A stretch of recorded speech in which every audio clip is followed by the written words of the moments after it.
Hi, welcome back. Now we're going to go through the specifics of how to do your timetable. So we talked very briefly about the need to do a timetable and how it might help you develop a habit. So now we're going to look into the specifics of how to do it because it's a question I get asked a lot. And so I'm going to give you an example of how I work it. And then I'll show you how to try and make it a habit rather than a chore. So this is the kit that I generally have for my year. So I've got my textbooks, my pens, my flashcards, my notebook with a rip out page so I can take the book to class and then rip out page and keep them in a folder when they're finished at home. Highlighters, flashcards. The post-it notes are really good for marking pages down in your textbook or in your notebook. Specifically for doing your timetable, you're going to need your exam textbook. This is the recommended one for AQA, but I don't really care what textbook you use. You work which one you enjoy, you like, makes sense to you. So CGP do them, OCR do them. It depends on your exam board. If you're doing timetabling on pen and paper, you're going to need some coloured pens and some highlighters, just so you can differentiate between topics or subjects. But if you're doing it on the computer, you don't need any of that. So before we work a weekly timetable, you actually need to think about what's going to happen in your year. And I like to think about this right at the beginning because I don't like to have the element of surprise. I don't like to not know where I'm going or what's going to happen next. So that sense of not knowing where to start, or the idea where you're confused and you don't know what order to do things, I like to have my year marked out to kind of avoid all of that. So this, if we pretend that the top half of 2000, this calendar, January to July, is actually 2017, and from August to December is 2016. So I've marked out August and December to blue, in blue. And in those months, in those 5 months, you're going to be completing all of your syllabuses. And I know that that's a lot sooner than school will do it, but you really want to work on the principle that you want to stay one step ahead all the time. You always want to be ahead of the game. Then in January and February, you're kind of learning and cementing all your revision. So that's 2 months pure learning, practicing, tweaking your mind maps, tweaking your flashcards. You should be making flashcards and mind maps as you go. We'll talk about that later. March and April is when you're actively testing. So that's timed condition testing. Or you're taking a blank piece of paper and writing down everything you know. May to June, July, I blocked out because really, ideally, you don't want to rely on anything you do in those months. That's usually the time that's exam time. I'm not saying stop working. What I'm saying is you want the majority of all your work to have been done revision-wise between January and April. May, June and July, you just need to get focused on doing the exam. So that's exam technique and actually sitting them. So these four sort of quadrants are how you're going to mark out your year. So you always know what you're going to be doing from one month to the next. So now we're going to get down to sort of maths nitty gritty. So this is a screenshot of the AS biology textbook, the one for last year. I know they've changed it for this year, but the principle is exactly the same. So there's 66 topics in this subject, and we want to finish it, like we said before, at the end of December. So that's approximately 5 months, which is 20 weeks, that we need to get this whole book covered. That works out at about 4 topics per week. Now, if you're working on the principle that you've got 4 AS subjects, that'll be 16 topics per week. If you're in A2 year, it'll be 3 subjects, so it'll be slightly less. If you're GCSE, what I would do is, instead of breaking it down as small as I've broken it down, break each subject down into bigger topics because you have more subjects to actually cover. So I just assumed that each subject has the same number of topics. So I've just assumed that all 4 of your subjects will be 66.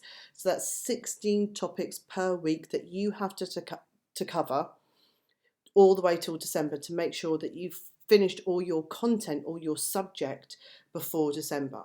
So what I want you to, not before December, sorry, before January. So what I want you to do now is pause the video, Get out your textbooks and just write down how many topics, break your topics down. If you're doing a language or maths, you might want to break them down slightly differently. So with maths, I find a nice video series to use, and I count how many videos there are and I break it down like that. In languages, you might break it down according to broader topics.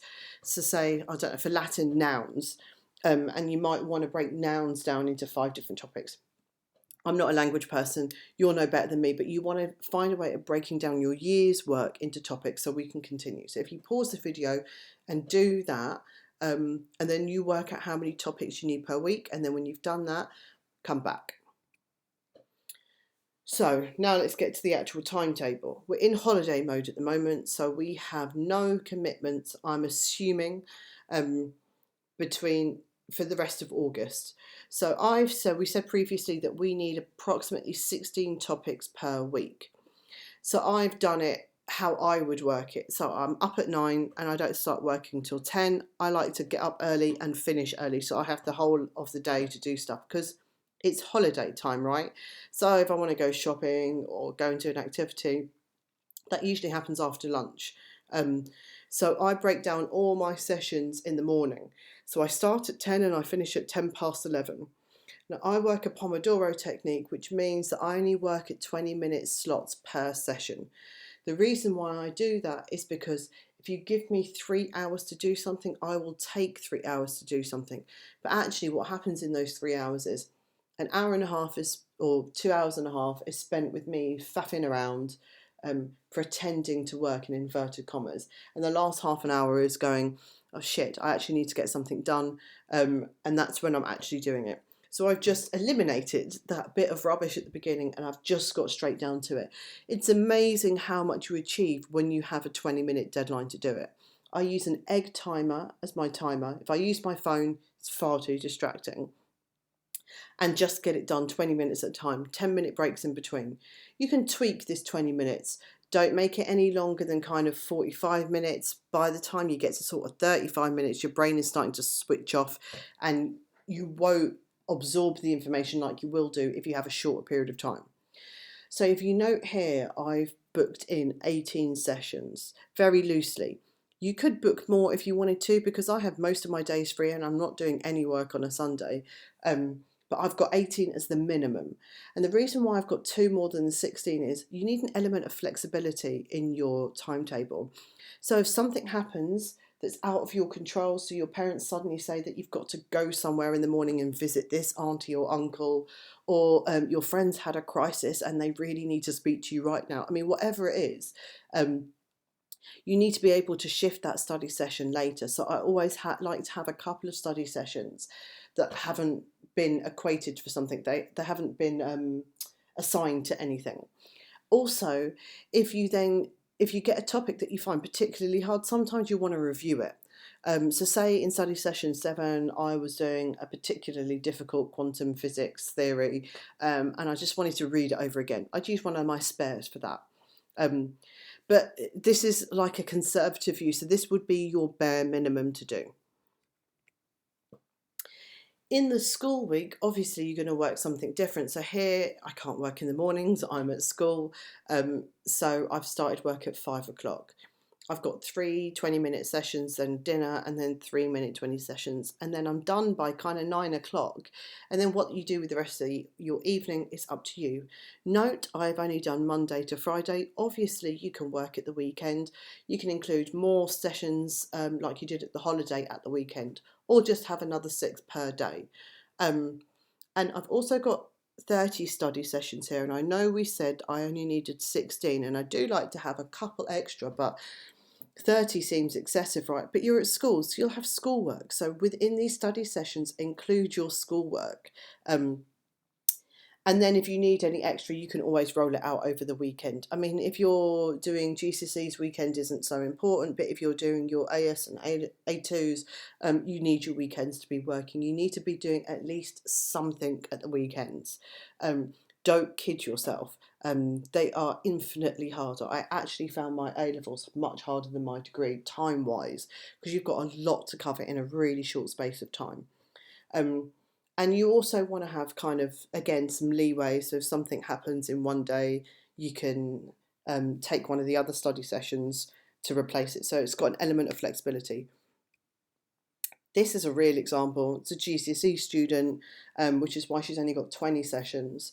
And if you note in yellow, that's all her actual commitments. So make sure you put your actual commitments in your timetable. So she's got tutoring, guitar, ballet, guides, piano, street dance. Eating, obviously, every day. Sleep for her 9:30. And then she's got 20 sessions in there. 20 sessions is more than enough for her to get her work done, but we've blocked out the weekends. So if she has any run over, if she's got a particularly big art project that she needs to do, the weekends would be her time to do that. You have to be realistic when you're doing your timetable. That's why most people fail at sticking to a timetable. They're not realistic. They cram too much in and don't give themselves enough breaks. So you need to be realistic on here. So if you really need to watch Game of Thrones every Wednesday or whatever night it is, put it into your timetable. I need to watch Preacher every Monday, so that's in my timetable. In fact, I make sure I finish everything before Preacher is on, and then I'll sit and have my dinner in front of Preacher. It's a Netflix thing or Amazon Prime thing. So be realistic with your timetable. Work 20-minute blocks and have nice 10-minute breaks. So if you note that on this timetable, she's actually got session 1, 2, 3, and all my other timetables had the same thing as well. I don't actually like to write what I'm doing in each session, again, for the element of flexibility. So I mark in my textbook 1, 2, 3, 4, 5, 6, just so I know what I'll be doing at each time, and then I tick them off when I'm done. Obviously, I don't want to mark on the textbook, which is why I put it on the screen, but if you do the same kind of thing, and then you can you can see sort of a running tally without having to write it out separately and make extra work for yourself of exactly where you are. With that in mind, it's important to know when you finish a topic. So if you look back here, you can see in section 1 there's biological molecules, the nucleic acids, and then it goes into cell structure. You want to mark when you're going to finish a big chunk of work, so a section in your textbook, into a monthly timetable. That way you can know roughly where you are at all times, and it gives you also the idea that time's passing, that you should be moving forward. What also happens with timetables, a problem that I commonly see, is people lack the idea of time passing. So it's always nice to see, like I'd like to tick off in a textbook, see how much you've done, see how far you've come, see what big chunks that you've got done. So if you keep a monthly timetable, it kind of keeps you on track that you should have finished this by a certain date, you should have finished that by a certain date. I've just done biology, chemistry, physics, economics, pick your subjects, just to give you an overview of where you should roughly be in your syllabus. So now I need a call to action from you. There is no point of going through any of these videos, just watching them going, yeah, it's a good idea, it's a good idea, yeah, really interesting, or I've heard that one before, I haven't heard that one before, whatever, and not implementing anything. It's a complete waste of time, and I don't want to waste your time. So in order to not waste your time, I'm refusing to send you any more videos until you've actually done the work from this one. So you need to send me your August timetable. You need to draw it out and send it to me. Email me or PM at Reddit. Once I've received it, the next video will be released. So good luck with your August timetabling, and I look forward to seeing them, and I look forward to seeing you in the next video.